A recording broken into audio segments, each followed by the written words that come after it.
جس کا جتنا ادب اور محبت چاہت ہوتی ہے اس اعتبار سے سرکار کی توجہ اس کو بھی نصیب ہو جاتی ہے، اور ملائکہ تو ہیں ہی ہیں جو ان کا سلام لے کر آقا کی بارگاہ میں پیش کرتے ہیں۔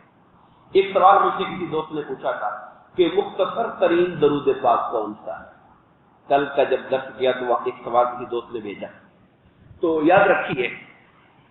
ویسے تو کچھ لوگ کہتے ہیں جی درود ابراہیمی ہی پڑھنا چاہیے۔ درود ابراہیمی سرکار دو عالم صلی اللہ علیہ وسلم نے خود تعلیم دیا ہے، اور اس کا ہمارے علماء نے یہ کہا کہ خصوصی طور پہ سرکار نے وہ نماز کے لیے تلقین کیا، نماز میں اس کے علاوہ کوئی اور درود نہیں پڑھ سکتے۔ باقی نماز کے علاوہ میں اللہ تعالیٰ کا مطلق حکم ہے لوگوں اپنے نبی کی ذات پر درود پڑھو اور خوب خوب سلام بھیجا کرو۔ تو درود اور سلام پر مشتمل جو بھی درود ہوگا وہ جامع درود بن جائے گا، جس میں درود کا بھی ذکر ہو، جس میں سلام کا بھی ذکر ہو۔ مختصر ترین ہم کہتے ہیں الصلاۃ والسلام علیک یا رسول اللہ، یہ جملہ بھی ایک مکمل درود ہے، اس کے اندر صلاۃ بھی ہے، اس کے اندر سلام بھی ہے، اور بہت جامع جس میں حضور اور حضور کی آل کا بھی ذکر ہو۔ اللہم صلی علی سیدنا محمد وعلی آلہ وصحبہ وبارک وسلم، صلاۃ بھی ہے، برکت کی دعا بھی ہے، سلام بھی ہے، حضور کا ذکر بھی ہے، حضور کی آل بھی ہے، حضور کے اصحاب بھی ہیں، جامع ترین درود پاک ہے۔ سلسلہ قادریہ کے اندر اس درود پاک کی تعلیم دی جاتی ہے، اللہم صلی علی سیدنا محمد وعلی آلہ وصحبہ وبارک وسلم۔ ایک بولا جاتا ہے صلی اللہ علیہ وسلم، بعض لوگ کہتے ہیں یہ بھی درود ہے۔ ہاں، میں یہ نہیں کہتا کہ درود نہیں ہے، مگر اس جملے کی جو بناوٹ ہے گرامیٹیکلی وہ یہ ہے کہ صلی اللہ علیہ وسلم، یہ غائبانہ ضمیر ہے، ان پر درود ہو